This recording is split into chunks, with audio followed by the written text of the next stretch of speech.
ನಮಸ್ಕಾರ ಸ್ನೇಹಿತರೆ, ಗೃಹಲಕ್ಷ್ಮಿ ಯೋಜನೆಯ 17ನೇ ಕಂತಿಗಾಗಿ ವೇಟ್ ಮಾಡ್ತಾ ಇರುವಂತಹ ಎಲ್ಲ ಫಲಾನುಭವಿಗಳಿಗೆ ಭರ್ಜರಿ ಗುಡ್ ನ್ಯೂಸ್ ಅಂತಾನೆ ಹೇಳ್ಬೋದು. ಯಾಕಂದ್ರೆ ಬರೀ ಈಗ 16ನೇ ಕಂತಿನ ಹಣ ಮಾತ್ರ ಜಮಾ ಆಗಿರುವಂತದ್ದು 2,000 ಮಾತ್ರ ಜಮಾ ಆಗಿದೆ. ಸೊ ಹಾಗಾದ್ರೆ ಲಕ್ಷ್ಮಿ ಹೆಬ್ಬಾಳ್ಕರ್ ಅವರು ಹೇಳಿರುವಂತಹ ಪ್ರಕಾರ 2,000 ಪ್ಲಸ್ 2,000 ಅಂದ್ರೆ 16 ಮತ್ತು 17ನೇ ಕಂತಿನ ಹಣ ನಾನು ಹಾಕೊಡ್ತೀನಿ ಅನ್ನುವಂತಹ ಸೂಚನೆಯನ್ನ ಕೊಟ್ಟಿದ್ರು. ಆದ್ರೆ ಇದುವರೆಗೂ ಕೂಡ ಬರೀ 16ನೇ ಕಂತಿನ ಹಣ ಮಾತ್ರ ಬರ್ತಾ ಇದೆ. ಅದರಲ್ಲಿ ಇನ್ನು ಬಹಳಷ್ಟು ಜನರಿಗೆ ಬರೋದಿದೆ.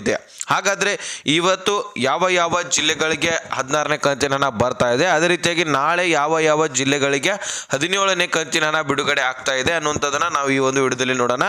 ಸೊ ನಾಳೆಯಿಂದನೇ ಬಿಡುಗಡೆ ಆಗುವಂತಹ ಸೂಚನೆ ಸಿಕ್ಕಿರುವಂಥದ್ದು. ಸೊ ಹಾಗಾದ್ರೆ ಮೊದಲನೇ ಹಂತದಲ್ಲಿ ಯಾವ ಜಿಲ್ಲೆಗಳಿಗೆ ಬಿಡುಗಡೆ ಆಗ್ತಾ ಇದೆ ಅನ್ನುವಂಥದ್ದು ಬಹಳ ಮುಖ್ಯವಾಗಿರುವಂಥದ್ದು. ಸೊ ಆದಷ್ಟು ವಿಡಿಯೋನ ಕೊನೆವರೆಗೂ ವಾಚ್ ಮಾಡಿ. ಚಾನಲ್ಗೆ ಸಬ್ಸ್ಕ್ರೈಬ್ ಮಾಡಲಿಲ್ಲ ಅಂದರೆ ದಯವಿಟ್ಟು ಬೇಗನೆ ಸಬ್ಸ್ಕ್ರೈಬ್ ಮಾಡ್ಕೊಳ್ಳಿ. ನೋಟಿಫಿಕೇಶನ್ ಕೂಡ ಪ್ರತಿಯೊಬ್ಬರು ಅಲ್ಲಂತ ಸೆಟ್ ಮಾಡಿ.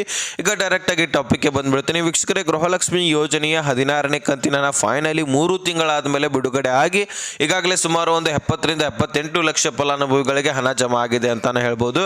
ಸುಮಾರು ಒಂದು ಕಂತಿನ ಹಣಕ್ಕಾಗಿ 2,400 ಕೋಟಿ ಹಣ ಬೇಕಾಗತ್ತಂತೆ. ಅದೇ ರೀತಿಯಾಗಿ 2 ಕಂತಿನ ಹಣ ಬೇಕಂದ್ರೆ ಟೋಟಲಿ ನಮಗೆ ಹತ್ತತ್ರ 5,000 ಕೋಟಿ ಹಣ ಬೇಕಾಗತ್ತೆ ಅಂತ ಹೇಳ್ಬಿಟ್ಟು ಅಪ್ಡೇಟ್ ಅನ್ನ ಕೊಟ್ಟಿದ್ದಾರೆ. ಹೀಗಾಗಿ ಆಲ್ರೆಡಿ ಹಣಕಾಸು ಇಲಾಖೆಯಿಂದ 2 ಕಂತಿನ ಹಣ ಬಿಡುಗಡೆ ಆಗಿದೆ. ಅಂದ್ರೆ ಗ್ರಾಮ ಪಂಚಾಯಿತಿಗೆ ಹೋಗಿ ಅಲ್ಲಿಂದ ಮಹಿಳಾ ಮತ್ತು ಮಕ್ಕಳ ಕಲ್ಯಾಣ ಇಲಾಖೆಗೆ ಆಲ್ರೆಡಿ ಬಂದಿದ್ದಾವಂತೆ. ಆ ಒಂದು ಕಂತಿನ ಹಣ ಈಗಾಗಲೇ ಆಲ್ರೆಡಿ ಬಿಡುಗಡೆ ಮಾಡಿದ್ದಾರೆ 16ನೇ ಕಂತಿಂದು. ಇನ್ನು 17ನೇ ಕಂತಿನ ಹಣನೂ ಕೂಡ ಮಹಿಳಾ ಮತ್ತು ಮಕ್ಕಳ ಕಲ್ಯಾಣ ಇಲಾಖೆನಲ್ಲಿನೇ ಇದೆ. ಆ ಒಂದು ಹಣವನ್ನು ನಿಮ್ಮ ಖಾತೆಗಳಿಗೆ ಜಮಾ ಮಾಡಲಿಕ್ಕೆ ಇನ್ನು ಟೈಮ್ ಇದೆ. ಮೊದಲನೇದಾಗಿ 16ನೇ ಕಂತಿನ ಹಣ ಕ್ಲಿಯರ್ ಮಾಡಬೇಕು ಅನ್ನುವಂತಹ ಸೂಚನೆ ಇಲ್ಲಿ ಮಹಿಳಾ ಮತ್ತು ಮಕ್ಕಳ ಕಲ್ಯಾಣ ಇಲಾಖೆ ಕೊಟ್ಟಿತ್ತು. ಯಾಕಂದ್ರೆ 16ನೇ ಕಂತಿನ ಹಣ ಒಬ್ರಿಗೊಬ್ರಿಗೆ ಬಂದ ಮೇಲೆ 17ನೇ ಕಂತಿನ ಹಣ ಡೈರೆಕ್ಟ್ ಆಗಿ ಸ್ಪೀಡ್ ಆಗಿ ಜಮಾ ಮಾಡ್ಲಿಕ್ಕೆ ಹೋದ್ರೆ ತಾಂತ್ರಿಕ ದೋಷ ಆಗ್ಬೋದು, ಅಥವಾ ಒಬ್ಬರಿಗೆ ಜಮಾ ಆಗೋದು ಒಬ್ಬರಿಗೆ ಜಮಾ ಆಗದೇ ಇರೋದು ಹೀಗೆ ರೀತಿನೂ ಕೂಡ ಆಗ್ಬೋದು ಅಂತ ಹೇಳ್ಬಿಟ್ಟು ಒಂದು ಕಂತಿನ ಸ್ಟಾಪ್ ಇಟ್ಟು ಬರೀ 16ನೇ ಕಂತಿನ ಕ್ಲಿಯರ್ ಮಾಡಲಿಕ್ಕೆ ಟ್ರೈ ಮಾಡಿದ್ದಾರೆ. ಈಗ ಆಲ್ರೆಡಿ ಬಹುತೇಕ ಎಲ್ಲರಿಗೂ ಕೂಡ ಹಣ ಜಮಾ ಆಗಿದೆ. ಇನ್ನು ಕೆಲವೊಂದಿಷ್ಟು ಫಲಾನುಭವಿಗಳು ಮಾತ್ರ ಬಾಕಿ ಇದ್ದಾರೆ 16ನೇ ಕಂತಿನಲ್ಲಿ. ಸೊ ಹೀಗಾಗಿ 17ನೇ ಕಂತಿನ ಹಣ ಕೂಡ ನಾಳೆನೇ ರಿಲೀಸ್ ಆಗ್ತಾ ಇದೆ. ಈಗಾಗಲೇ ಆಲ್ರೆಡಿ ಟ್ರಯಲ್ ಕೂಡ ಮಾಡಿದ್ದಾರೆ. ಕೆಲವೊಂದಿಷ್ಟು ಫಲಾನುಭವಿಗಳಿಗೆ 4,000 ಬಂದಿದೆ ಅಂತ ಹೇಳ್ಬಿಟ್ಟು ಕಮೆಂಟ್ ಕೂಡ ಮಾಡಿದ್ದಾರೆ. 2,000 ಒಮ್ಮೆ ಬಂದಿದೆ ಸರ್ ಅಂತಾನು ಕೂಡ ಕಮೆಂಟ್ ಮಾಡಿದ್ದಾರೆ. ಹೀಗಾಗಿ 17ನೇ ಕಂತಿನ ಹಣ ನಾಳೆ ಮುಖ್ಯವಾಗಿ ಬಹಳಷ್ಟು ಜನರಿಗೆ ಜಮಾ ಆಗತ್ತೆ ಅಂತ ಹೇಳ್ಬಿಟ್ಟು ಅಪ್ಡೇಟ್ ಸಿಗ್ತಾ ಇದೆ.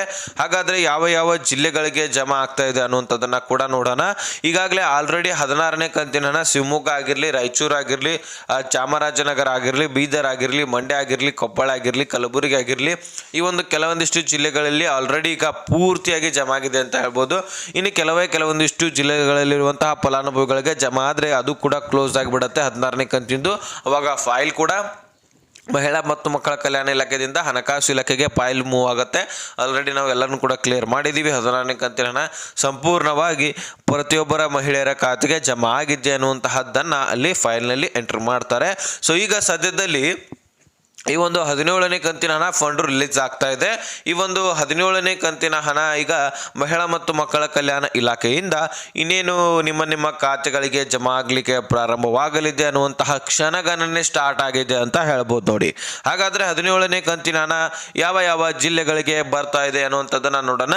ಹಾಸನ, ಗದಗ, ಬಳ್ಳಾರಿ, ಕಲಬುರಗಿ, ಧಾರವಾಡ, ವಿಜಯನಗರ, ಬೆಳಗಾವಿ, ಉತ್ತರ ಕನ್ನಡ, ದಕ್ಷಿಣ ಕನ್ನಡ, ದಾವಣಗೆರೆ, ಕಲಬುರಗಿ, ಉತ್ತರ ಕನ್ನಡ, ತುಮಕೂರು, ಚಿಕ್ಕಮಗಳೂರು, ಈ ಒಂದು ಜಿಲ್ಲೆಗಳಿಗಾದ್ರೂ ಹಣ ಬಿಡುಗಡೆ ಆಗ್ತಾ ಇರುವಂಥದ್ದು. ಸೊ ನಾಳೆ ಹಾಗಾದ್ರೆ ಈ ಒಂದು ಜಿಲ್ಲೆಗಳಲ್ಲಿರುವಂತಹ ಫಲಾನುಭವಿಗಳು ನೀವು ಕೂಡ ಆಗಿದ್ರೆ ಮೊದಲನೇ ಹಂತದಲ್ಲಿ ನಿಮ್ಮ ಖಾತೆಗಳಿಗೂ ಕೂಡ ಜಮಾ ಆಗತ್ತೆ ಅಂತ ಹೇಳ್ಬಿಟ್ಟು ಅಪ್ಡೇಟ್ ಸಿಗ್ತಾ ಇದೆ. ಹಾಗಾದ್ರೆ ಈ ಒಂದು 16 ಮತ್ತು 17ನೇ ಕಂತಿನ ಹಣ 2,000 ಪ್ಲಸ್ 2,000 ಹಣದ ಬಗ್ಗೆ ನಿಮಗೆ ಕ್ಲಾರಿಟಿ ಸಿಕ್ಕಿದೆ ಅಂತ ಅನ್ಕೊಳ್ತೀನಿ. ಇನ್ನು ಬಹಳಷ್ಟು ಜನರಿಗೆ 16ನೇ ಕಂತಿನ ಹಣನೇ ಜಮಾ ಆಗಿಲ್ಲ ಅಂತ ಹೇಳ್ಬಿಟ್ಟು ತಲೆ ಕೆಡಿಸ್ಕೊಳ್ಬೇಡಿ. 15 ಮತ್ತು 14ನೇ ಕಂತಿನ ಹಣ ಜಮಾ ಆಗಿದ್ರೆ ಡೆಫಿನೆಟ್ಲಿ ನಿಮಗೆ 16ನೇ ಕಂತಿನ ಹಣ ಕೂಡ ಜಮಾ ಆಗಿರುತ್ತೆ.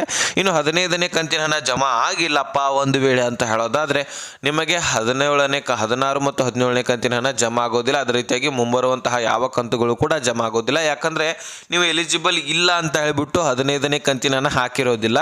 ಸೊ ನೀವು ಅವಾಗಲೇನೆ ತಲೆ ಕೆಡಿಸ್ಕೊಂಡು ಯಾಕೆ ಬಂದಿಲ್ಲ ಅಂತ ಹೇಳ್ಬಿಟ್ಟು ಕರೆಕ್ಟಾಗಿ ಚೆಕ್ ಮಾಡ್ಕೊಂಡಿದ್ದೆ ಆದರೆ ನಿಮಗೆ ಇದುವರೆಗೆ ಹಣ ಬರ್ತಾ ಇತ್ತಪ್ಪ. ನೀವು ಕಾಯ್ತಾ ಕುಂತಿದ್ರಿ. 15ನೇ ಕಂತಿನ ಹಣನೂ ಕೂಡ ಕ್ಯಾನ್ಸಲ್ ಆಯಿತು. 16ನೇ ಕಂತು, 17ನೇ ಕಂತು, ಮುಂಬರುವಂತಹ ಎಲ್ಲ ಕಂತುಗಳು ಕೂಡ ನಿಮಗೆ ಕ್ಯಾನ್ಸಲ್ ಆಗಿಬಿಟ್ಟಿದೆ. ಹೀಗಾಗಿ ನೀವು ಒಂದು ವೇಳೆ ನಿಮಗೆ ಹಣ ಜಮಾ ಆಗಲಿಲ್ಲಪ್ಪ ಅಂದರೆ 16ನೇ ಕಂತಿನ ಹಣದ್ದು ಕೂಡ ನೀವೇನು ಮಾಡಬೇಕಪ್ಪ ಅಂದರೆ ಕೆಳಗಡೆ ಡಿಸ್ಕ್ರಿಪ್ಷನಲ್ಲಿ ಒಂದು ವಿಡಿಯೋ ಲಿಂಕನ್ನು ಕೊಟ್ಟಿರ್ತೀನಿ. ಗೃಹಲಕ್ಷ್ಮಿ ಹಣ ಬರಬೇಕಂದ್ರೆ ಏನು ಮಾಡಬೇಕು ಅನ್ನುವಂಥದ್ದನ್ನು ಸೊ ಅಲ್ಲಿ ನೀವು ಆ ಒಂದು ವಿಡಿಯೋ ನೋಡ್ಕೊಂಡು ನೀವು ಕ್ಲಿಯರಿಟಿಯನ್ನು ಪಡ್ಕೊಳ್ಬೋದು. ಡಿಸ್ಕ್ರಿಪ್ಷನಲ್ಲಿ ಕೊಟ್ಟಿರುವಂತಹ ವಿಡಿಯೋವನ್ನು ನೋಡಿಕೊಂಡು ನೀವು ಸಂಪೂರ್ಣವಾಗಿ ಮಾಹಿತಿಯನ್ನು ತಿಳ್ಕೊಂಡು ಆ ಒಂದು ಕೆಲಸವನ್ನು ಮಾಡ್ಕೊಳ್ಳಿ. ನಿಮ್ಮ ಪ್ರಾಬ್ಲಮ್ ಏನು ಅನ್ನುವಂಥದ್ದನ್ನು ಕಂಡುಹಿಡ್ಕೊಳ್ಳಿ. ಆಮೇಲೆ ಅದಕ್ಕೆ ಸೊಲ್ಯೂಷನ್ ಕೂಡ ನೀವೇ ಕಂಡುಹಿಡ್ಕೊಳ್ಬೇಕಾಗತ್ತೆ. ಅಷ್ಟು ನಾನು ಅಲ್ಲಿ ತಿಳಿಸಿದ್ದೀನಿ, ಹೇಗೆ ಪ್ರಾಬ್ಲಮನ್ನು ಕಂಡು ಹಿಡ್ಕೊಳ್ಬೇಕು, ಹೇಗೆ ಅದನ್ನು ಸೊಲ್ಯೂಷನ್ ಪಡ್ಕೊಳ್ಬೇಕು ಅನ್ನುವಂಥದ್ದನ್ನು ಅಲ್ಲಿಂದ ನೋಡಿಕೊಂಡು ತಿಳ್ಕೊಳ್ಳಿ. ಇಷ್ಟು ಅಪ್ಡೇಟ್ ಸಿಕ್ಕಿದ್ರೆ ನೆಕ್ಸ್ಟ್ ಮಾಹಿತಿ ಸಿಗೋಣ. ಅಲ್ಲಿ ತನಕ ಬಾಯ್ ಬಿಡಿ ಫ್ರೆಂಡ್ಸ್.